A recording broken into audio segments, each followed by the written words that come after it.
হয়েছে তরুণ কলাম লেখক ফোরাম এবং ডাকসুর আয়োজন। ডাকসুর মুক্তিযুদ্ধ গণতান্ত্রিক আন্দোলন সম্পাদক হিসেবে আমি আমার ডাকসুর অন্যান্য সম্পাদককে যারা এই আয়োজনের সাথে ছিল তাদেরকে ধন্যবাদ জানাতে চাই।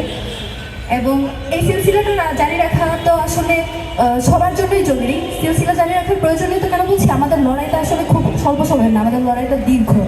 যেভাবে শহীদ শরীফ ওসমান হাদি ভাই বলতেন যে দাসত্ব যে জমিনের নিশ্চল নিয়তি, লড়াই সেখানে সর্বোত্তম ইবাদত।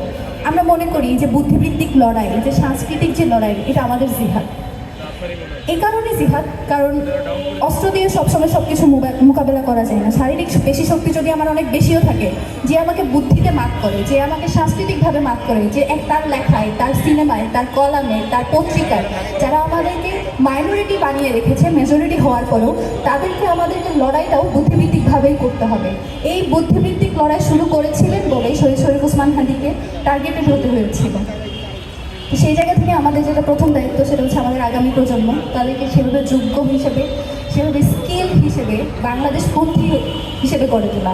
শুধুমাত্র স্কিল থাকবে, অনেক মেধা থাকবে, আমি অনেক কাজ করবো, আমি অনেক সুশীলতা করবো, আমি অনেক ছায়ানট করবো, আমি অনেক অদিচি করবো, আমি অনেক প্রাবন্ধিক ভাষায় কথা বলবো, কিন্তু আমার সেই কথার মধ্যে যদি আমার বাংলাদেশ পন্থী মনোভাব না থাকে, আমার কাজটা যদি অন্য একটা দেশকে সার্ভ করা হয়ে থাকে, তাহলে সেই কাজের, সেই সম্মানের, সেই যে আমার কন্ট্রিবিউশন, সেটা তো আর কোনো দাম থাকলো না। তো সেটা জারি রাখার অন্যতম মাধ্যম হিসেবে বই পড়া, এবং বইয়ের যে বাংলাদেশ পন্থা নিজেদের কাজের মাধ্যমে তৈরি করা, সেটার একটা অন্যতম মাধ্যম হচ্ছে বই মেলা, বই পড়া।